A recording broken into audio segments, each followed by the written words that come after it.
là là, ça va se jouer à la seconde, ce tiré de Adriatico. C'est incroyable. 3, 2, 1. Eh bien non. Il termine dans la même seconde. Et sur Vélo Podcast, on repère les talents. Et croyez-moi, du talent, notre prochain invité en a beaucoup. Guillaume, est-ce que tu peux nous donner son palmarès? Alors, c'est une spécialiste de la piste, championne d'Europe du keirin à 19 ans, championne du monde junior du keirin en 2017, médaille de bronze de la vitesse aux mondiaux l'an dernier, et tout ça à seulement 21 ans. Mathilde Gros est avec nous. Salut Mathilde. Salut à tous. Salut Mathilde. Bon Mathilde, on a fait un peu ton palmarès. Tu veux faire les Jeux Olympiques de Tokyo l'année prochaine. Alors raconte-nous un peu comment se passe ta préparation avec ce report des Jeux. Alors c'est vrai qu'on a tous été un peu chamboulés, je pense tous les athlètes, parce que c'est inédit, hein. Et du coup, j'ai fait 3 mois de confinement chez moi dans le sud avec toute ma famille. Donc, ça faisait 8 ans que c'était pas arrivé. Donc, j'ai bien profité pour me ressourcer, bien m'entraîner aussi, revoir les bases. Et puis là, on continue à s'entraîner de façon intense pour améliorer les faiblesses, mais aussi les qualités. Donc voilà, c'est entraînement à fond. Et puis, on verra s'il y a des compétitions qui arrivent ou pas. Les championnats du monde, donc cette année, ont eu lieu aussi. Et t'as pas fait peut-être les performances que t'espérais. Je rappelle, t'as été éliminé en 8e de finale à la vitesse et t'as été demi-finaliste au keirin. C'était un peu décevant pour toi. Oui, ça a été assez décevant parce que j'aurais voulu ramener une belle médaille. Après, ces Jeux, c'est une année olympique. Le niveau était très élevé. Et voilà, j'ai vu un peu qu'est-ce que c'était vraiment une année olympique. Ça m'a permis aussi d'évaluer mon niveau avec les concurrentes. Et voilà, j'ai la qualif olympique. J'ai réussi la qualif olympique, donc c'était ça la chose principale. Après, voilà, j'espère en tout cas combler certaines lacunes pour être présente sur les prochaines compétitions et sur les Jeux Olympiques. Qu'est-ce qui t'a manqué, Mathilde, sur ces championnats du monde pour que tu fasses la performance qu'on attendait presque de toi, en fait? Oui, ça a été une année où j'ai fait beaucoup de compétitions. C'est vrai que quand on est jeune, notamment dans la catégorie chez les juniors, on n'a que des compétitions pratiquement l'été. Donc pendant tout l'hiver, tout l'automne, toute l'année, quasiment, vous vous préparez vraiment à ça. Là, ça a été une année avec beaucoup de pression sur les épaules parce que voilà, il fallait qualifier, il fallait aller au combat pour se qualifier pour les Jeux Olympiques. Donc, c'était vraiment aller chercher le maximum de points, éviter les chutes, toujours un peu être en forme à chaque fois sur toute l'année. Donc ça, c'était pas évident. Et voilà, je pense que peut-être j'ai un peu mal géré cette année parce que du coup, il y a beaucoup de pression et beaucoup de fatigue liée aux compétitions. Après, je suis arrivée sur une pente beaucoup plus remontante aux mondiaux parce que notamment dans la période novembre-décembre, c'était assez compliqué. Mais à Berlin, je me sentais déjà beaucoup mieux, donc je retrouvais des sensations et tout ça, et je m'étais dit c'était que de bon augure pour la suite, même s'il n'y avait pas de médaille. Mais voilà, je pense que c'est toujours continuer plus au niveau de ses faiblesses et de ses qualités. Tu es jeune, tu as quand même connu beaucoup de victoires dans le début de ta carrière. On a rappelé ton palmarès en début d'interview. Là, finalement, ces mondiaux, c'était ta première défaite dans ta carrière. Comment tu l'as géré psychologiquement et comment tu as pu t'en remettre? Alors, j'ai déjà eu un coup dur quand j'avais 19 ans. J'ai fait un championnat du monde à Apeldoorn où je me suis fait éliminer dès les 8e en vitesse, mais aussi dès les repêchages en keirin. Donc, j'ai même pas passé les demi-finales. C'était après ma chute. Donc, pareil, j'étais attendue parce que je sortais d'un été où j'avais très bien marché chez les juniors. Donc, grâce à ça, à cette expérience précédente, j'ai appris que forcément, on peut pas gagner tout le temps et que encore plus quand on est jeune, il faut apprendre. Et au final, je pense qu'en France, on voit un peu l'échec comme quelque chose de très mauvais. Alors oui, je suis d'accord, faut pas prendre goût à l'échec, loin de là. Mais c'est d'apprendre de ses erreurs et voilà, d'en tirer du positif. Et sur ces mondiaux, sur le coup, vraiment jusqu'au bout, je me suis battue. Et malheureusement, ça l'a pas fait. Mais voilà, je me suis pas démoralisée et j'ai essayé de trouver les choses positives que j'avais réalisées. J'ai battu mon record sur le 200 mètres. Donc voilà, c'est plein de petits trucs qui font que voilà, et puis ne pas se démoraliser et voilà, ne pas tomber dans le piège de la spirale infernale qui vous descend vers le bas.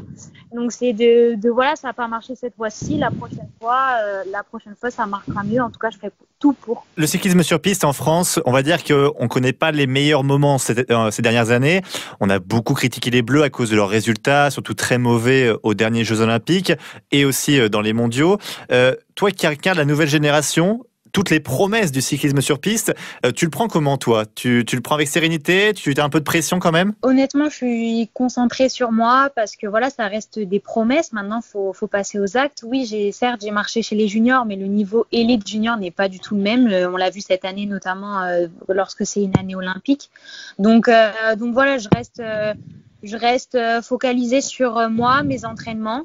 Et après, le jour où voilà, j'aurai des résultats, je l'espère, bah là, je serai contente parce que du coup, oui, je pourrais dire que j'ai participé à apporter la France, enfin, à monter la France sur la plus haute marche du podium, je l'espère.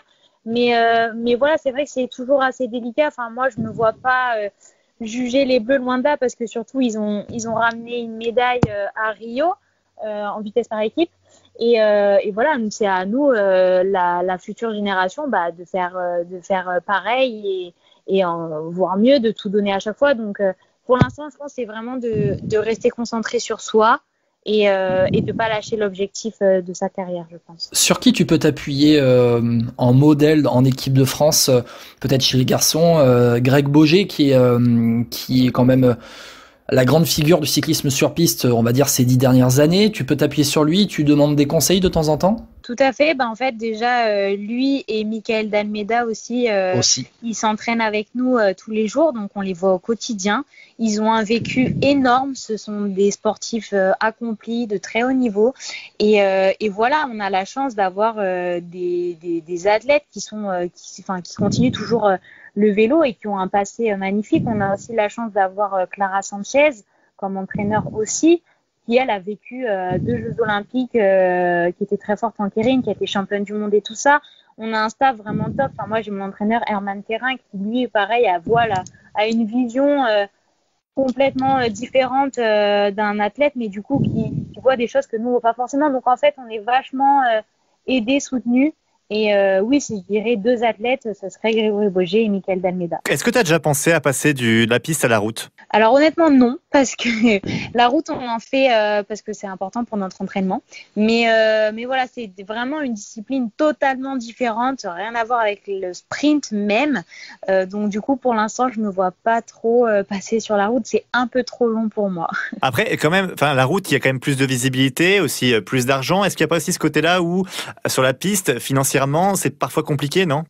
Non, après oui c'est un peu plus compliqué parce qu'on est un sport pas professionnel, on est un sport amateur, mais on est aidé par la fédération.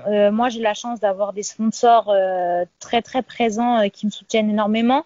Donc du coup, voilà. Mais après, moi, le vélo, c'est une passion. Mon objectif, c'est d'être sur la plus haute marche aux Jeux Olympiques. Donc, si vous choisissez un peu votre sport en fonction de la façon dont il est médiatisé, au final, il aurait peut-être fallu que je fasse du basket ou alors du golf, je sais pas, mais c'est rien à voir. Et moi, vraiment, je fais ça par passion. Et justement, c'est un défi pour moi de pousser un peu à la lumière, si jamais je peux, grâce à mes résultats, faire connaître le cyclisme sur piste féminin. Ce sera une fierté pour moi de montrer que les filles peuvent faire du sprint et qu'elles peuvent être très fortes. Est-ce que tu penses à faire partie d'une équipe aussi un peu comme Arnaud Tournant qui est passé chez Cofidis pour peut-être être encore plus structuré ? Ou en tout cas sponsorisé par une équipe comme l'avait fait Arnaud Tournant parce qu'il était chez Cofidis. Je sais pas, tu pourrais peut-être te rapprocher de Stéphane Delcourt à la FDJ Nouvelle-Aquitaine Futuroscope. On peut te mettre en contact si tu veux. Non, mais honnêtement, ce serait bien aussi parce que voilà, comme vous l'avez dit, Arnaud Tournant l'avait fait dans les années précédentes. Ce serait bien aussi parce que comme ça, je pourrais faire partie aussi d'un team et apporter, et elles aussi, les filles pourront m'apporter aussi de leur expérience. Donc, ce serait sympa aussi de mettre en place. Ça a été fait par Arnaud Tournant il y a quelques années pour les garçons. Ça n'a jamais encore été fait pour les filles parce qu'il n'y a pas vraiment d'équipe qui recrutent surtout un sprinter ou une sprinteuse. C'est pas très commun, on va dire, et pas très courant. Mais moi, enfin voilà, franchement, ça serait avec grand plaisir, et c'est un peu l'objectif aussi d'intégrer une équipe pro, quoi. Merci beaucoup, Mathilde Gros, d'avoir été avec nous. Merci à vous. Merci Mathilde. Et puis on va te suivre de très près, évidemment, dans les prochains mois pour te voir sur la plus haute marche du podium l'été prochain à Tokyo avec la Marseillaise. Franchement, faut que tu le fasses. Je croise les doigts. On te donnera le logo de Vélo Podcast pour aller sur le podium à Tokyo. Comme ça, tu mettras. Merci beaucoup en tout cas, Mathilde Gros. À bientôt.